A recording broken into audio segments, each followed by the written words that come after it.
The large meeting of the Galactic Council was spread out in the vastness of the universe, among the swirling galaxies and bright star groups.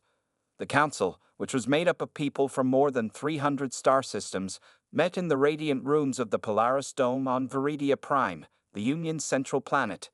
As old as it was, the place was full of emissaries from a huge number of different races, each as different as the worlds they came from. On this terrible day, there was a strange tension in the main room. On the schedule for today was the debut of a new species that had just mastered traveling between stars. With their fast technological progress and strange habits, people on Earth have sent shockwaves through nearby systems. Under the bright light of the holographic displays, Selthor, the main representative from Zephyra, stood at the high table. Selthor was a being with a huge mind and strong sense. He wore a cloak of reflective scales that shone every time he spoke. The way the dome was built to reflect sound made his voice reverberate deeply when he spoke to the group. Honored members of the Galactic Council, Selthor began, scanning the crowd with his many-colored eyes. Today we talk about the rise of a new species, humans. It is a blue world in the Sol system that they are from. It is called Earth. As the picture of Earth emerged above the Council, it caused a lot of noise. It was a beautiful orb of blues, greens, and whites floating in space like a jewel. Do not be fooled by their simple beginnings or the fact that they are still very new to technology, Selthor said in a graver tone. People have a wide range of feelings that are, compared to other species, very unstable and hard to predict. They are very good at both learning quickly and taking strong defensive measures. Scenes from Earth were shown on a hologram. There were cities that grew over hundreds of years, wars that changed the scenery, and new technologies that jumped forward in time. In less than 100 years, people went from using horse-drawn wagons to making planes. Selthor said that even though their history is full of fights, it is these fights that drive their growth. They change quickly, are very good at technology, and most importantly, they stay alive. They have lived through every disaster, which was often something they caused. Ambassador Yiltz of the Tachyoni cluster, who was smaller, floats up in his anti-gravity chair. His speech crackles through the translator. You talk about them like they are a plague. What danger could they possibly cause if they are as simple as you say? Selthor was serious because his scales flashed a dark red color. Do not think they are less capable than they are. As long as they have the chance, they will grow, settle down, and eventually take over. Their species has a strong desire to not only survive, but also to win. The room went quiet. The strange faces were filled with doubt and mystery. Some whispered to each other, not believing such scary threats about such a new species. Selthor ended by saying, "It is up to you to decide whether to listen to this warning or not. On the other hand, think about this, the world has its own problems, but they are quickly solving them. What happens when they look up at the stars with the same kind of zeal they use to explore the oceans? We need to be alert and ready." When the meeting ended, the board was left to think. Some people thought Selthor's words were too cautious and meant to scare people, while others thought it might be best to take this young species slowly into the galactic community while keeping a close eye on them. There was still a lot of disagreement about where humans fit in the universe, but one thing was clear. The galaxy wasn't ready for the humans yet, but they were coming. As the members of the Cosmic Council left the room, the stars outside kept dancing forever, not caring about the people who were watching them. The humans were about to change the rules of the dance, and the Galactic Order would have to deal with a new type of player that not even the smartest ones had seen coming. On the edge of the Orion Arm, the Zirconians, a species known for its shimmering blue skin and 6 glowing eyes, got ready for the impossible task of contacting humans for the first time. The Zirconians decided to ignore the Galactic Council's warnings because they were curious and cocky at the same time. In this case, they saw a chance to be the first ones to bring humans into the Galactic group and to get ahead in future negotiations. The arrival, the Zirconian vessel, a sleek starship driven by quantum singularity, sped into Earth's orbit without being seen because it was invisible. The world below was busy with daily activities that no one could see. Commander Yalthor looked down at the humans through high-resolution scans from this vantage point and was amazed by how simple yet busy their society was. With his eyes fixed on the blue planet and a calm voice, Yalthor told them to start the first contact protocols and turn off the cloaking field. As the ship came into view as a huge silhouette in the sun, terror broke out below. The military went on high alert. News networks went crazy with breaking news, and social media was filled with ideas and fears.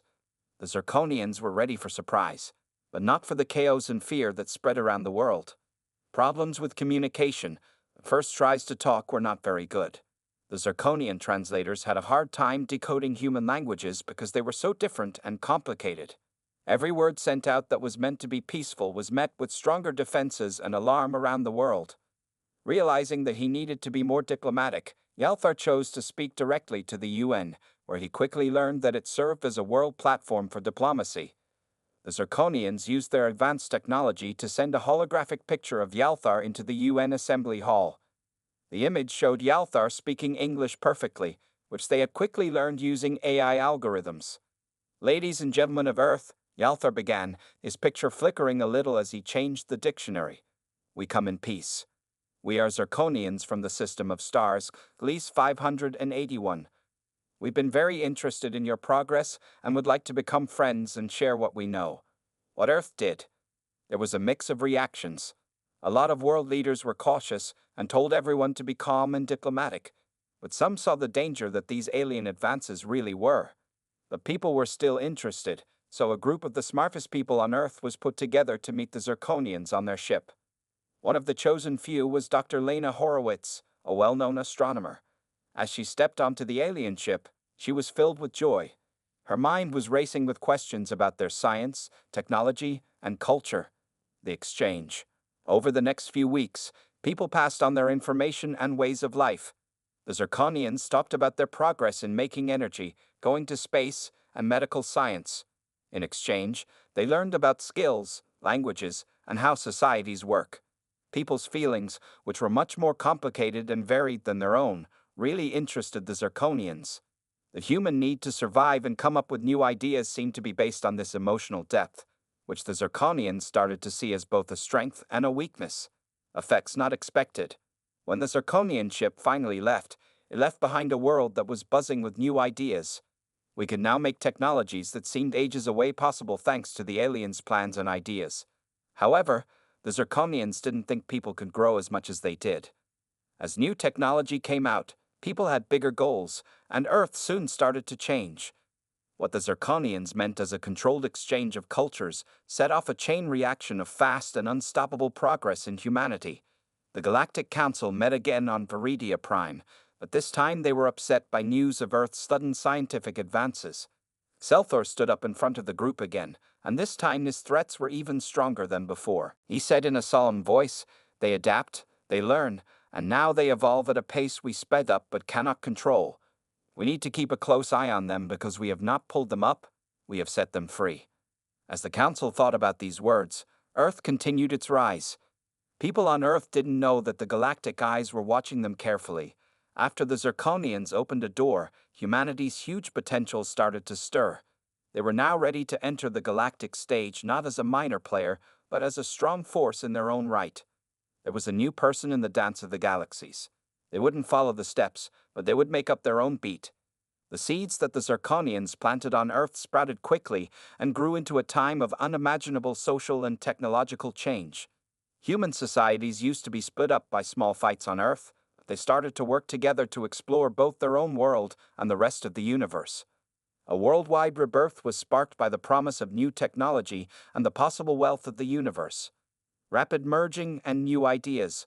Within 10 years, people not only copied the Zirconians' technology, but they'd also made it better.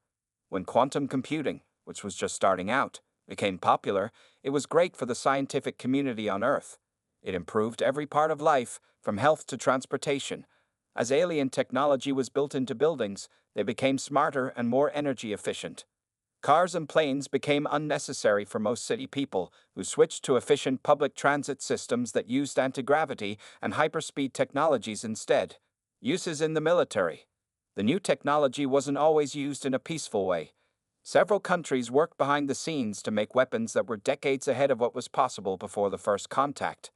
The Galaxy Council noticed these improvements and became more and more worried as they saw Earth becoming more militarized.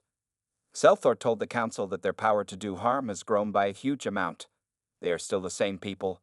Their means are the only ones who have growth beyond Earth. People set their sights on the stars because their home world was moving forward so quickly. As a first step, the moon was settled down. It was no longer just a symbol in the night sky, but a busy place for study and mining. Soon after, terraforming projects began on Mars faster than anyone had thought possible. People started to hunt in the asteroid belt for rare minerals that helped them grow even more. Asteroids and comets were mined by automated ships with robots that were controlled by AI. The goods they found were brought back to Earth. Cultural shift. As people moved out into the solar system, there was a change in their culture. The old nationalistic and racial identities started to fade away, and a new one called Terran took their place. People thought of themselves as living on Earth, not in a specific country, and their goal as a species was to leave their mark on the world. New kinds of music, literature, and visual arts grew up that included the alien elements that were now part of human society. Virtual reality experiences that mimicked interstellar travel and alien worlds became a popular way to have fun and learn. The Human Galactic Agency was created to help humans organize their new interstellar projects and to replace the old, underfunded space agencies that have been around in the past. The HCA wasn't just a space exploration group. It was also a military and diplomatic corps that helped people get ready to deal with aliens. It was to Proxima Centauri that the HGA's first journey was sent, after an exoplanet was found in the habitable zone. A group of scientists, diplomats, and soldiers took off on the trip in a hyperspeed spacecraft, which was a sign of the next stage of human growth. Reactions in space. Back on Viridi Prime, people had mixed feelings about what was going on in Earth. Some people on the Galactic Council praised how eager and resourceful the humans were. Some people, like Selthor, found it unsettling. Selthor thought to himself in a council meeting, maybe we have sped up their progress too much. It feels like we gave a child tools that are way beyond his ability to control or understand. While the council talked, the humans kept moving forward. With each day that went by, they became more a part of the galactic environment, and soon, everyone who had seen them as simple strangers would feel their presence. The galaxy kept an eye on humanity and wondered how high and how fast it would rise.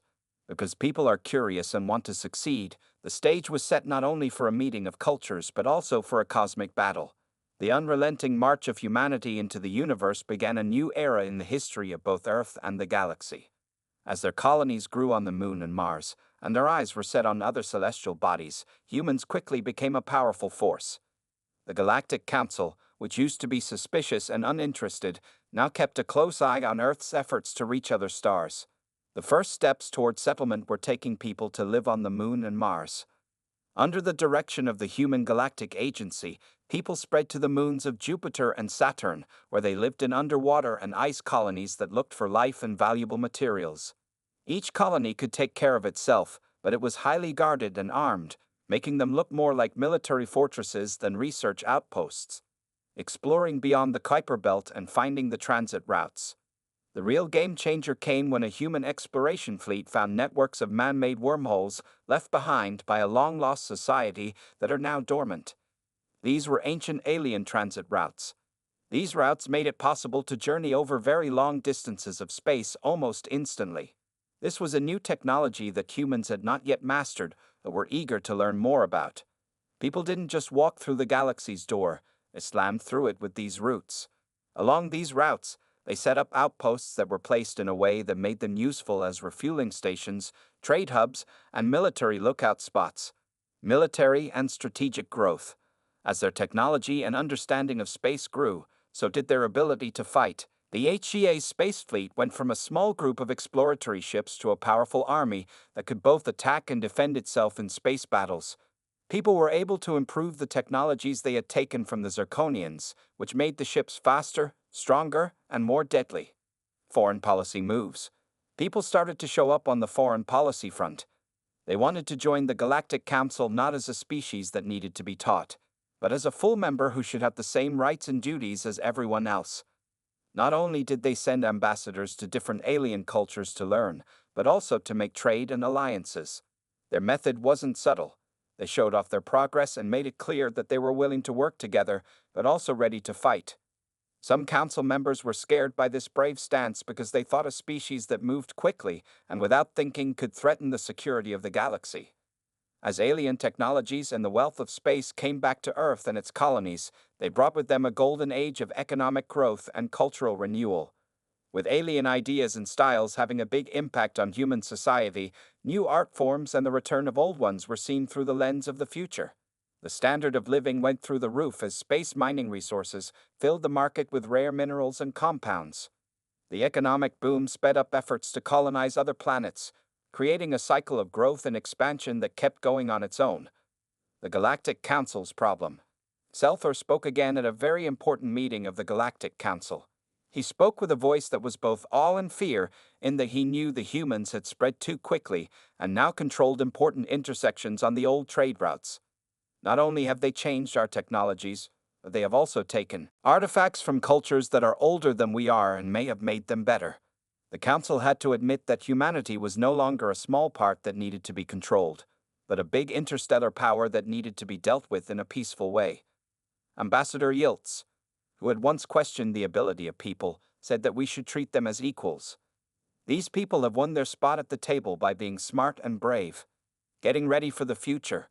While the Council talked about Earth's membership, the human villages kept growing.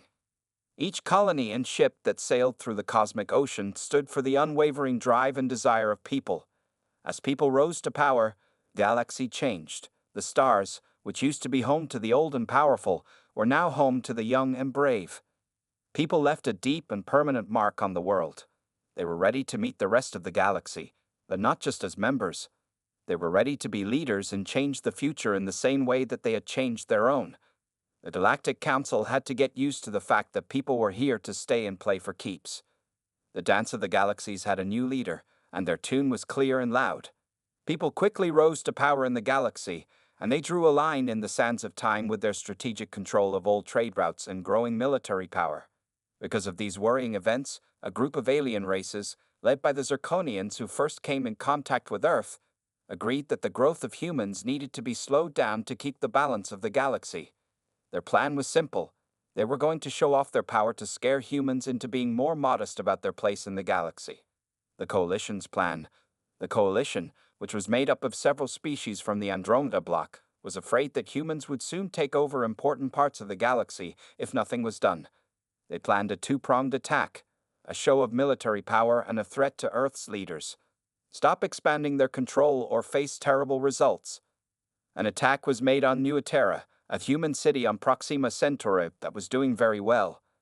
As a result of terraforming and huge biodomes that housed millions of people, the planet was a sign of how creative people can be. With disruptor beams and ion cannons at the ready, the Alliance fleet dropped out of hyperspace and attacked without warning. It was a tough fight for Nuatera. Coalition forces thought they would face some opposition, like maybe a few squadrons of human ships and defenses on the ground. Instead, they were up against an enemy that was well prepared and had modern technology. Human ships, using AI-driven strategies and advanced shield technologies stolen from the Zircons, were able to not only defend themselves against the Coalition's attack, but also launch a successful retaliation. Human ingenuity and strength. While the battle went on in space on Earth, humans used guerrilla methods they had learned over hundreds of years of fighting on Earth. They used the terrain of the colony, which was made up of many valleys and woods that were not there naturally, against the attackers. Drone swarms, which were controlled from mobile command centers, made things hard for the Allied troops, who got stuck and couldn't reach their goals. At the same time, the HEA planned a defense from space by sending out rapid reaction cruisers to attack the Coalition's sides and stop them from running away. New EMP missiles developed in Earth's military labs disabled a number of important Coalition ships, leaving them drifting and easy targets for human boarding teams. The moment of change. What was supposed to be a short protest turned into a long siege in which the human forces beat the Alliance at every turn. The turning point came when human hackers, using cyberwar techniques, got into the Coalition's command network and caused chaos by sending false orders and messing up communication lines. Within hours, the Coalition's well-planned attack fell apart into chaos. Their ships were destroyed one by one because they couldn't stay in formation or withdraw together. Humans took advantage of the situation and captured several alien ships, using their own guns against them. Aftermath and thoughts. The Alliance felt bad about themselves after their failed attack on Nuatera, because they didn't think people could do what they thought they could. They lost a lot of lives, money, and most importantly, respect. The Galaxy Council had been doubtful about the threat of humans at first, but they had to change their minds about everything. Zelthor told the Council later that this wasn't just a military loss.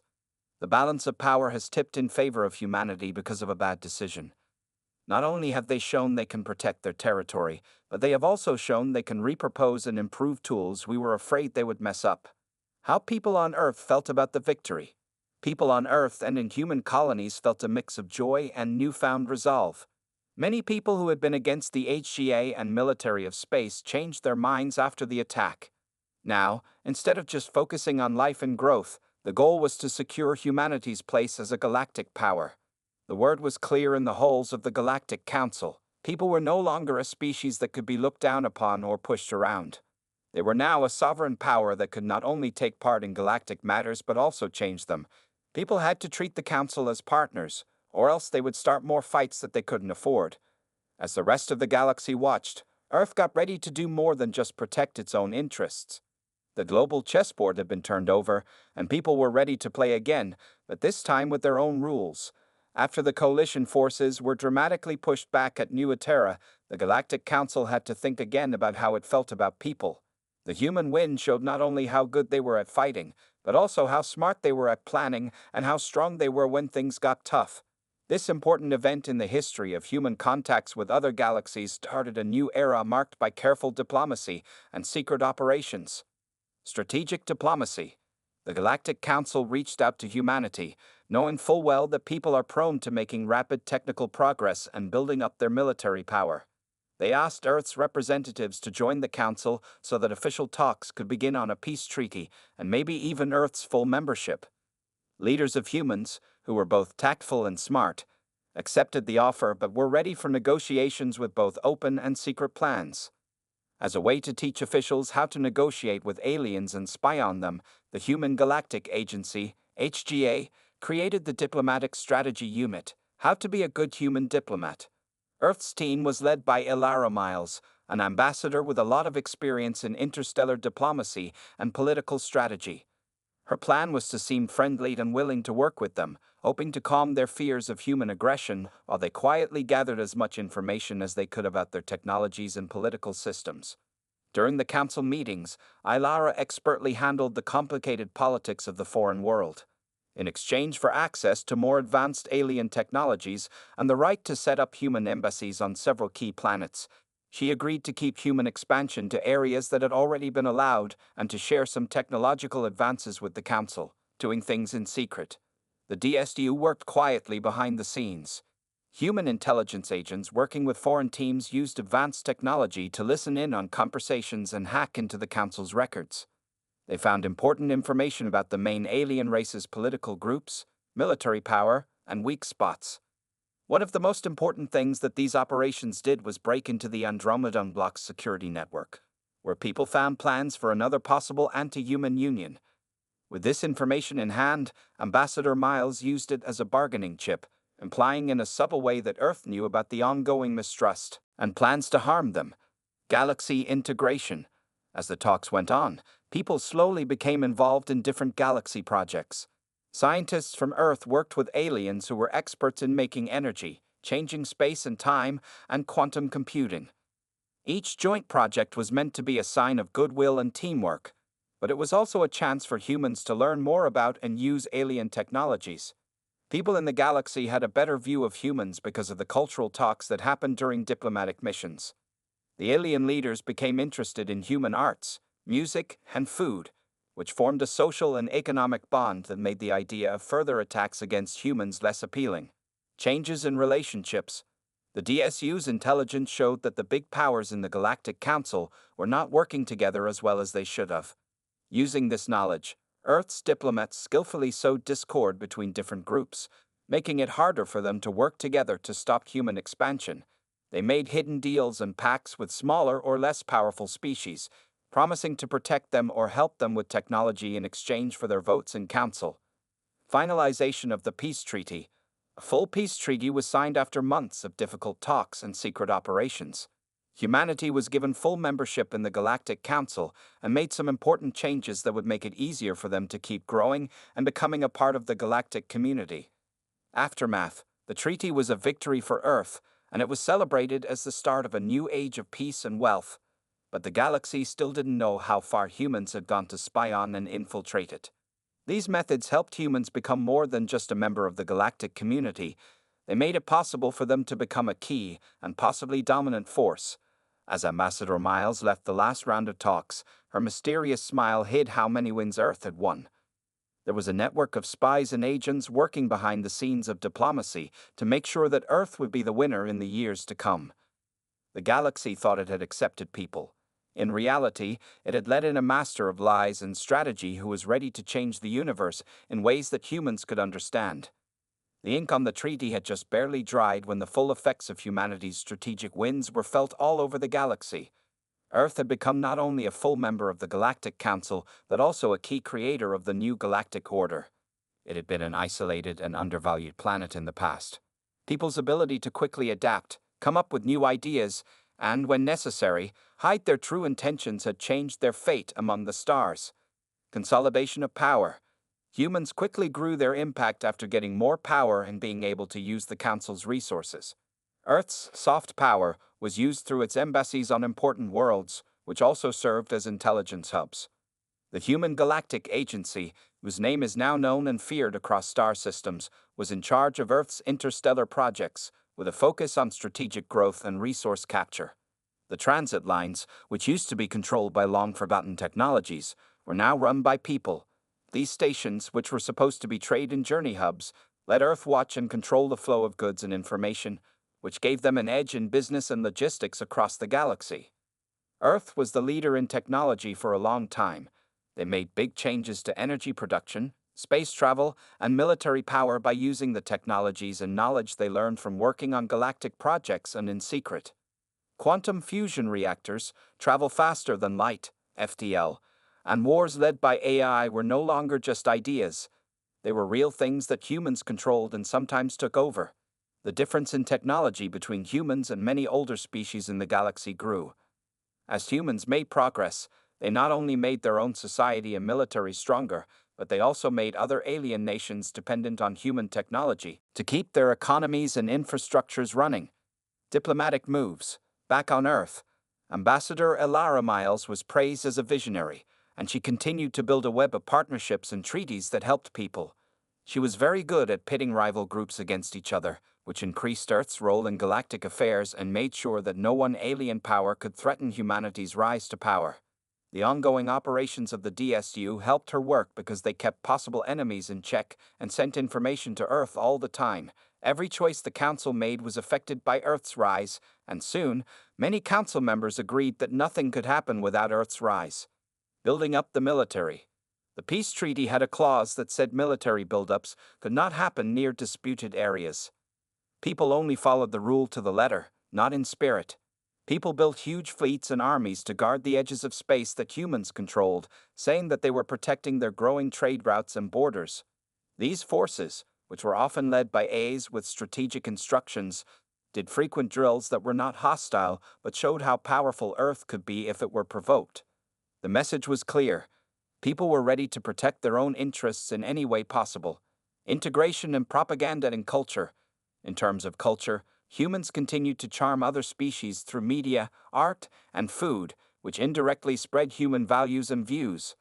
A lot of alien homes had popular human holofilms that showed humans as galactic travelers and heroes. These films swayed public opinion in Earth's favor, but the merger worked both ways. Human culture took on many alien ideas, making Earth and its islands into cosmopolitan places to live. Many aliens found the idea of fighting Earth to be both a political and a social problem because their cultures had mixed so much. The new galactic landscape. It was too late for the other major forces to figure out how big Earth's plans were. Every big change in the galaxy's economy, technology, or defense was caused by humans. The Galactic Council used to be a place where everyone had an equal say, but it had slowly changed into a place where Earth's needs set the plan for the whole universe. The last council meeting of the decade took place in the brand new human embassy on Viridia Prime. It wasn't to talk about trade or deals, but to accept the new situation. Humanity wasn't just another person in the group. It was the most important leader of them all. Zelthor, who was now an old man and was overshadowed by young, energetic human officials, thought about the warnings he had given earlier. He had said, "Fear them because they are survivors and conquerors." Those words, which were once a warning, were now the start of a new era in the galaxy. It was an era ruled by humans, where their creativity, toughness, and sometimes cruel tactics changed the balance of power across the stars. From a world with few resources to the most powerful nation in the galaxy, humanity had reached its goal. The stars, which were once far away and cold, became warmer when people wanted to achieve their goals. This happened during a time when Earth led the dance of the galaxies and set the beat and speed for everyone else.